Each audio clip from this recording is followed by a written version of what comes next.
نیت کا بہت بڑا عمل دخل. کبھی بھی کسی کام میں کچھ ارادہ بھی بدلتا ہے نا، یہ نیکی کا تعلق بھی دل سے، نیت سے. بعض اوقات اچھے اچھے عمل کر لیں، دل کی نیت ٹھیک نہیں تو حدیثیں پڑھ کے دیکھ لیں. شہید کے بارے میں کہا گیا، اس شہید کو قیامت کے دن یہ کہا جائے گا کہ تو اس لیے میدان جنگ کے اندر گیا تھا کہ تجھے لوگ شہید کہہ کر پکاریں، اس لیے تو گیا. اس کو اپنی نیت ٹھیک کرنی، حالانکہ وہ اللہ کی بارگاہ میں کہے گا یا اللہ میں نے تو اپنی جان ہی دے دی، پیچھے رہا کیا میرا. لیکن اس سے کہا جائے گا کہ جان تو دی ہے مگر دل کی نیت کا قبلہ درست نہیں تھا. وہ جان جس کے نام پر دینی تھی اگر اسی کے لیے ہوتی وہ جان تو پھر آج اللہ کیا اجر اور ثواب عطا فرمائے. اللہ اکبر.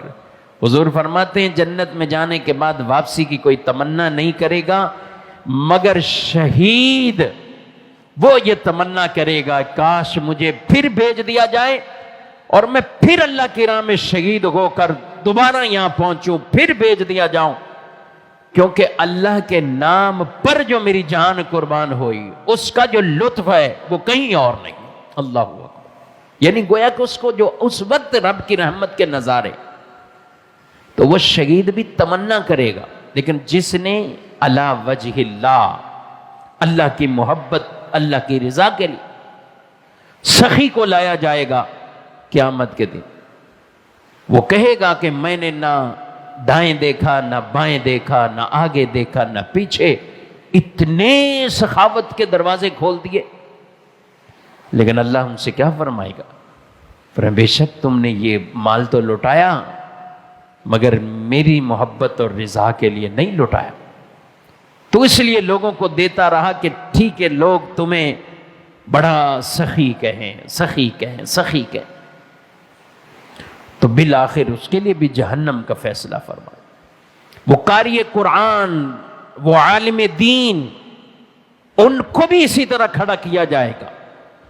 ٹھیک ہے ساری زندگی تم نے قرآن کے اندر گزار دی ہے مگر اگر نیت کا قبلہ درست نہیں تو اللہ ان سے بھی پوچھے گا، فرمائے گا اس لیے قرآن اچھا پڑھتے تھے کہ لوگ تمہیں کہیں بڑا بہت عالی شان قاری ہے، بہت بڑا عالم ہے، بہت بڑا یہ منصب والا ہے. تو اگر نیت کا قبلہ درست نہیں ہے تو یقین کریں پھر گرفت بہت اللہ کی پکڑ وہ سخت ہے.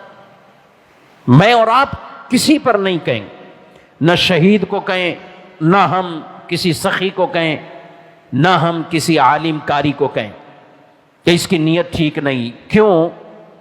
کیونکہ میں اور آپ دل کے حال نہیں جانتے. وہ اس کا معاملہ ہے، وہ تو نیکی کر رہا ہے. شہید اپنی جان قربان کر رہا ہے، سخی اپنا مال قربان کر رہا ہے، قاری قرآن، عالم دین وہ قرآن پڑھ پڑھ کر لوگوں کو قرآن پڑھا بھی رہا ہے، اس راستے پہ لا بھی رہا ہے، علم سکھا رہا ہے، وہ تو ظاہراً نیکی کر رہا ہے.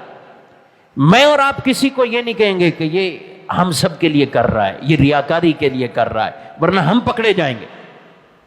ہاں جو کر رہا ہے اس کو سوچنا ہے، اس کو ضرور سوچنا ہے کہ یہ جو منصب ہے اس منصب کے حوالے سے اس کو سوچنا ہے. اور میں آپ کو یہ آج کروں، یقین کیجئے نیچے سننے والے بیٹھنے والے ان کی نیتوں میں شک نہیں کیا جا سکتا، وہ ہوتے ہی اخلاص کے پیش نظر ہوتے گئے. لیکن یہ جو منصب ہے یہ آسان نہیں ہوتے.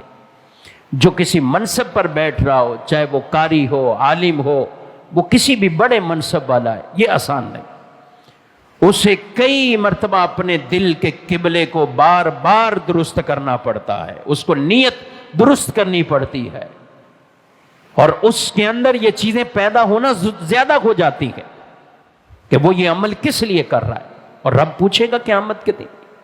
تو جب قرآن کی تلاوت کے بارے میں پوچھا جائے گا، جب سخاوت کے بارے میں پوچھا جائے، جب شہادت کے بارے میں پوچھا جائے، تو پھر آپ ذرا غور کریں ہماری دیگر جتنی جو نیکیوں والے کام. تو اس لیے اگر تو اللہ کی محبت غالب ہے تو پھر اللہ انہیں جو اجر عطا فرمائے، جو اللہ کے مخلص بندے اور جنہوں نے عمل ہی اللہ کے لیے کیا پھر اللہ انہیں نوازے گا، انہیں عطا فرمائے گا۔ تو اس لیے میں عرض کر رہا ہوں، کوئی بھی نیکی ہو ہمیں اس میں نیت یہی رکھنی ہے